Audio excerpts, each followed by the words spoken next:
குறள் 7 வழிபடாமல் இருப்பதால் ஏற்படும் தீமை பற்றி.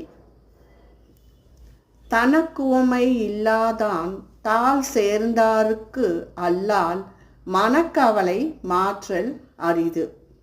தனக்குவமை இல்லாதான் தாழ் சேர்ந்தாருக்கு அல்லால் மனக்கவலை மாற்றல் அரிது. தனக்கு ஒப்புமை இல்லாத இறைவனுடைய திருவடிகளை பொருந்தி நினைக்கின்றவர்க்கு அல்லாமல் மற்றவர்க்கு மனக்கவலையை மாற்ற இயலாது. தனக்கு ஒப்புமை இல்லாத இறைவனுடைய திருவடிகளை பொருந்தி நினைக்கின்றவர்கள் அல்லாமல் மற்றவர்க்கு மனக்கவலை மாற்ற முடியாது என்று பொருள்படுகிறது இந்த திருக்குறள். அருமையான ஒரு குறள்.